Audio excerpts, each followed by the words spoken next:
Nuestro siguiente ponente es algo especial y particular de este. Miren, yo creo que también le resumiría si simplemente les dijera que él es afgano, que no les puedo decir que no es uno de nosotros porque fue uno de nosotros. Fue intérprete, combatió al lado de nuestros soldados, vino a España, se incorporó a nuestro país y hace muy poco ha traído a toda su familia con los vuelos de nuestros A400. Pero no es una persona rara. Lutfullah Salimi, lo que es difícil de pronunciar, es licenciado en Filología Española por la Universidad de Kabul. Es también graduado por la Universidad Camilo José Cela en Logística y Transportes. Habla farsi, pastún e inglés. Y combatió con nosotros. Yo creo que todos los que de alguna forma hemos estado allí tenemos una deuda con ellos, porque fueron nuestros oídos, nuestra lengua, nuestra forma de interpretar el país. Y yo lo único que le pedí es que os contara su vida y os contara lo que él vio allí y cómo lo veía.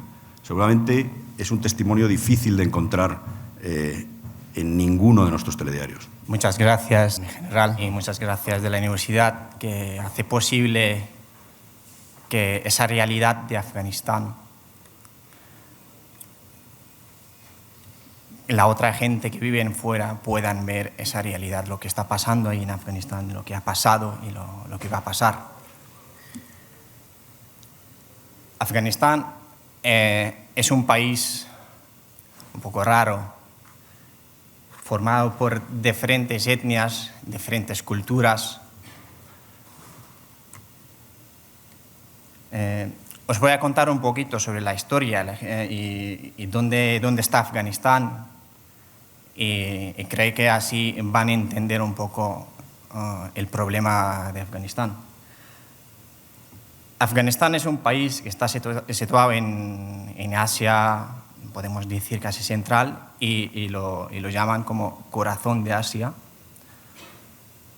Y tiene una superficie de 652.000 kilómetros cuadrados, 38 millones de población, de diferentes etnias, y cada etnia tiene su cultura.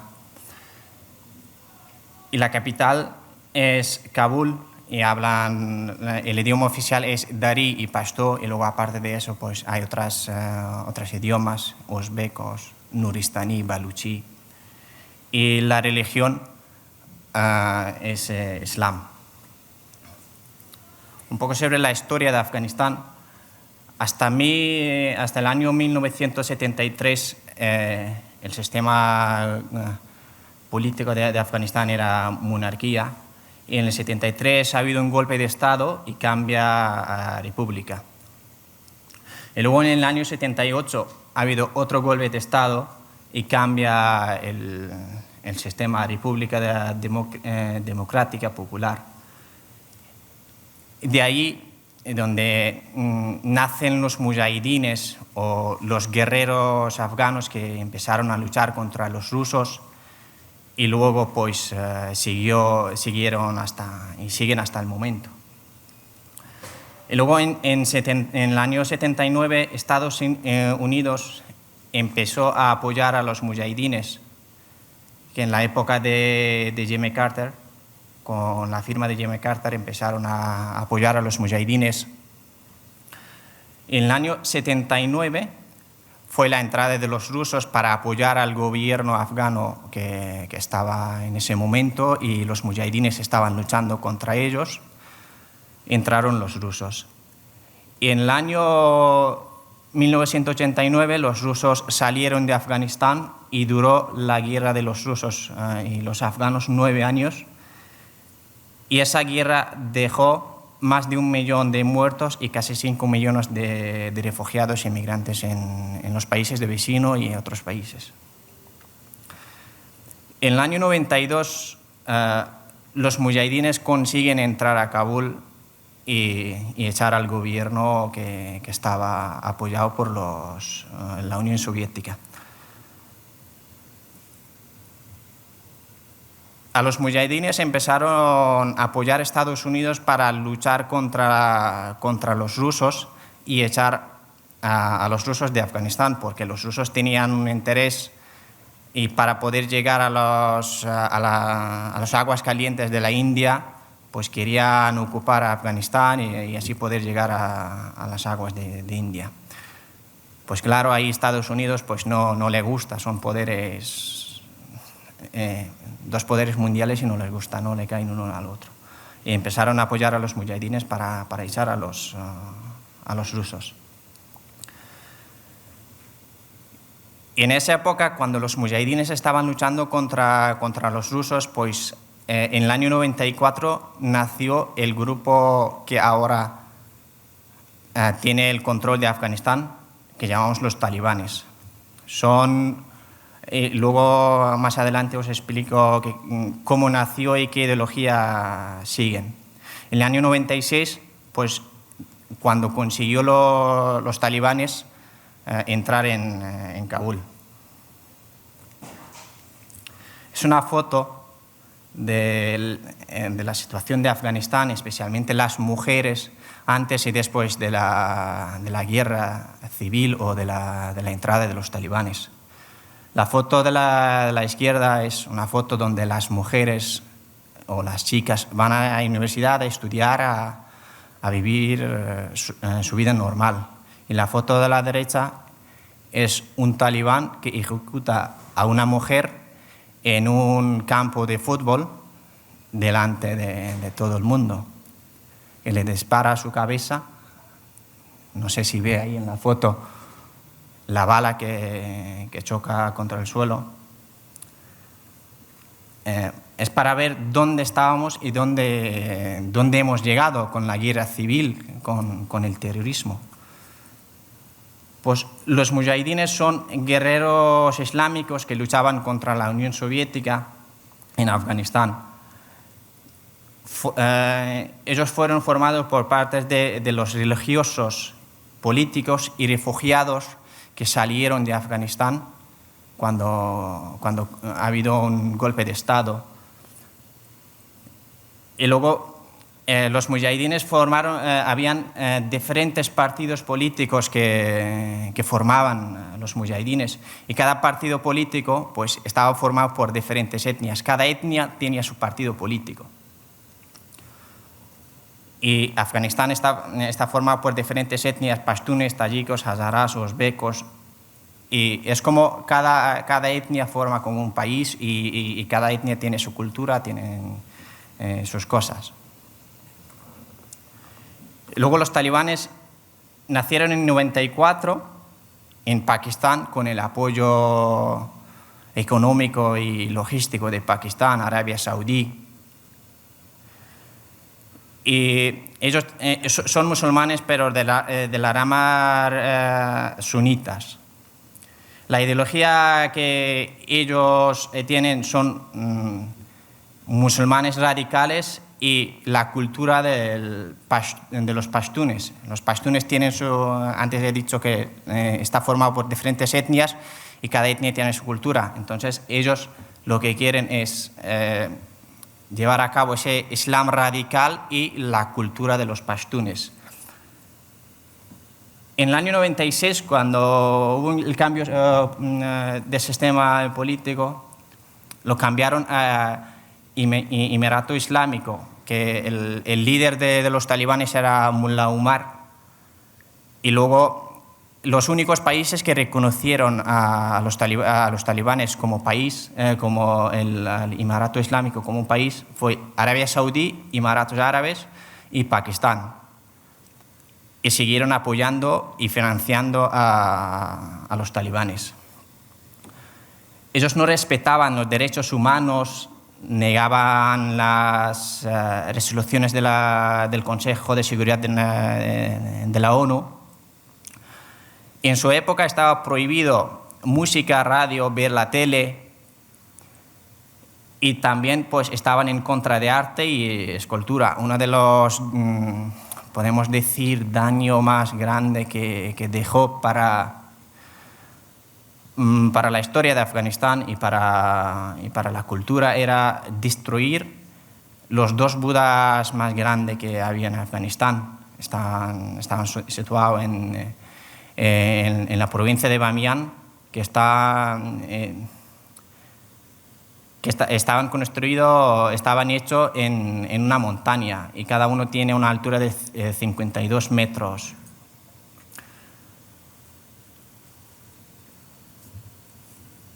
Y luego empezó su relación con Al-Qaeda. El líder de Al-Qaeda, Osama Bin Laden, pues vino a Afganistán en plan de ayudar a los talibanes y se quedó allí hasta que empezaron a atacar a Estados Unidos. Luego la entrada de Estados Unidos en Afganistán fue el 7 de octubre, después del 11 de septiembre. Y con la ayuda de los mujahidines que estaban luchando contra los rusos y contra los talibanes también, pues consiguieron echar a los talibanes y formar otro gobierno. El 22 de diciembre de 2001 el gobierno provisional empieza a trabajar, que ahí formaban diferentes etnias y cada etnia tenía su participación.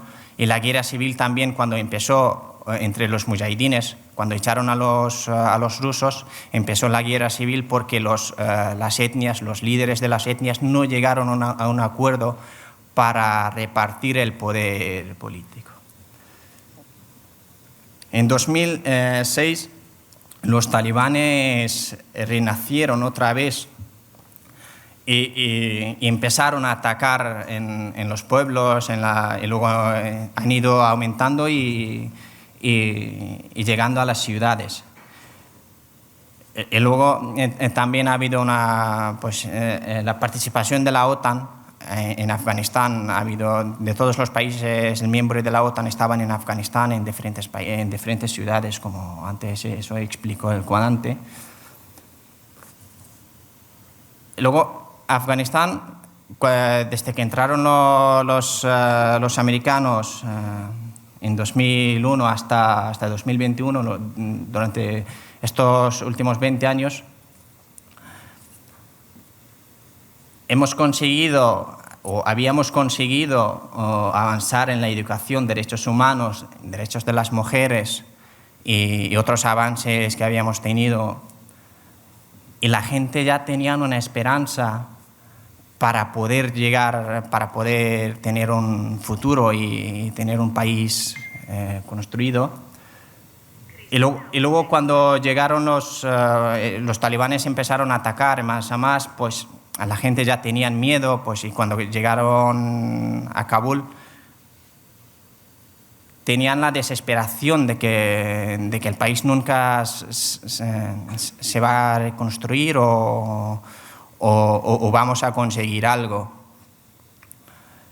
Y esa guerra, durante los últimos 20 años, Afganistán tuvo 47.245 muertos de civiles y otros entre 66.000 y 69.000 militares afganos y 50.000 de los talibanes, 2.455 militares estadounidenses y 102 personas españoles. Digo eso,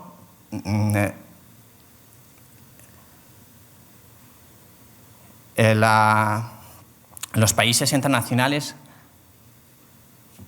han perdido mucho contando eso, y qué es lo que hemos conseguido: echar a los talibanes y luego dejando otra vez a los talibanes, perdiendo tantas vidas para nada.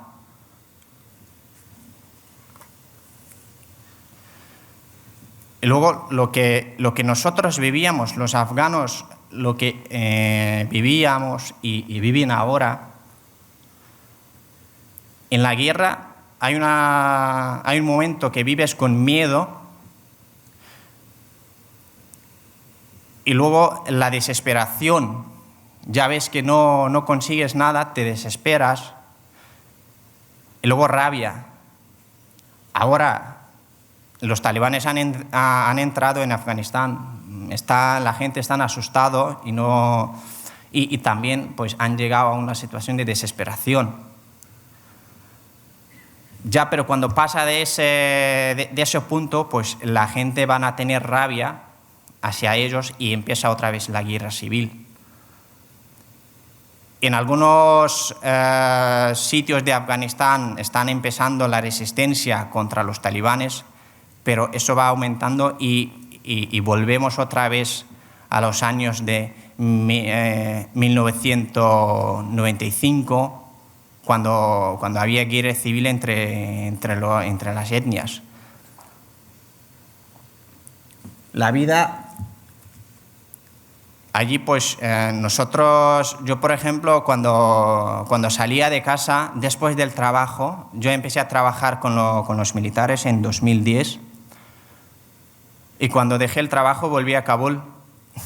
Yo no podía salir de Kabul porque los talibanes ya controlaban todas las carreteras y tenían nuestros datos, porque trabajar con los extranjeros y con los militares extranjeros, a nosotros nos veían mucho peor que a un soldado extranjero, porque a nosotros nos llamaban traidores, a los soldados llamaban enemigo, pero nosotros éramos enemigo, traidor, infiel, y matar a los intérpretes y a los colaboradores para ellos eran un honor. Y decían que si un talibán mata a un intérprete, pues consigue un palacio en paraíso. Con esa mentalidad iban a por nosotros. Yo desde 2000 dejé el trabajo en 2012 y desde 2012 hasta 2015 no salí de Kabul. Vivía en Kabul, pues Kabul es una ciudad un poco más grande. En Afganistán es más difícil identificar en la ciudad, pero yo no podía salir de Kabul por miedo, porque iban a parar a los coches, lo controlaban los talibanes y mataban a los traductores. Y eso había pasado.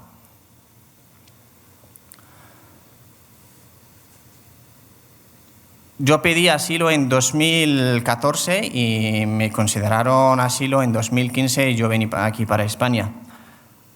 Hubo un momento que yo estaba desesperado, que cuando iban saliendo las Fuerzas Armadas de otros países, la situación iba empeorando y yo dije, eso no va a acabar bien. Y yo decidí salir, pero claro, tardó. Hubo un momento de desesperación. Dijo, no me van a sacar, no me van a dar el asilo y me quedo aquí y me van a matar. Eso era la situación que vivíamos nosotros día a día, y cuando salíamos de casa no sabíamos si podemos volver por la noche a ver a nuestras familias o no.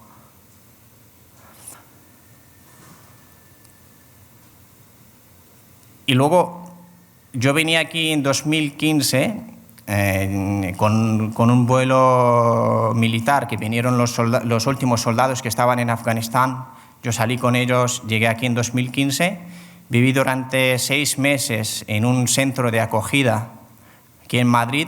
Durante estos 6 meses estaba estudiando algunos cursos. Y luego, después de 6 meses, cuando cogí el permiso de trabajo, empecé a trabajar con una ONG que trabajaba también para los refugiados.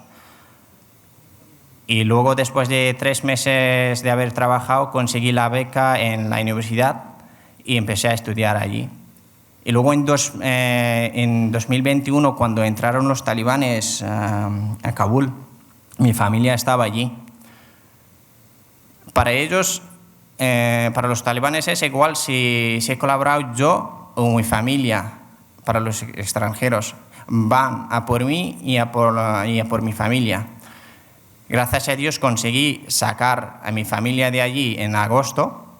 Llegaron en un vuelo español en Madrid y ahora están aquí. pero hay muchos colaboradores afganos que todavía siguen allí y viven con ese miedo y también desesperación, porque ya ha pasado demasiado tiempo y desde aquí no sabemos, no tenemos ninguna noticia si les sacan o no, si les salvan, podemos decir, o no, de la muerte. Eso es lo que les espera. Y luego ahora allí, ¿cómo viven la otra parte de la población? Pues con la llegada de los talibanes ha caído todo. Ahora no hay trabajo, no hay ingreso y la gente vive en una pobreza. No es pobreza, es... no sé cómo definir eso. La gente no tiene nada para comer, no tienen trabajo, no tienen ingreso, no tienen nada para comer. Hay familias que están dispuestas a vender a sus hijas para poder comer algo y para poder salvar a esas niñas. Eso es lo que está pasando ahora en Afganistán. Y luego la situación de las mujeres, Afganistán ha vuelto en la Edad Media. Las mujeres no tienen voz, no tienen derecho, no tienen nada. De las cosas que digo que las mujeres no tienen derecho, digo, es nada. A las mujeres no les cuentan como personas. Para ellos mujer es servir para los hombres y nada más. No pueden opinar, no pueden hablar, no pueden salir, no pueden trabajar, no pueden estudiar. Para ellos, para los talibanes, no son personas. Las mujeres es como algo para servir a los hombres, nada más. Y yo creo que ahora los canales de comunicación ya están olvidando poco a poco. No es como los primeros días lo que pasó en Afganistán cuando entraron los talibanes. Ya están olvidando lo que está pasando en Afganistán, ya no están transmitiendo lo que está pasando en Afganistán. Y yo creo que es más importante ahora para transmitir lo que está pasando ahora en Afganistán, lo que están haciendo los talibanes con la población afgana.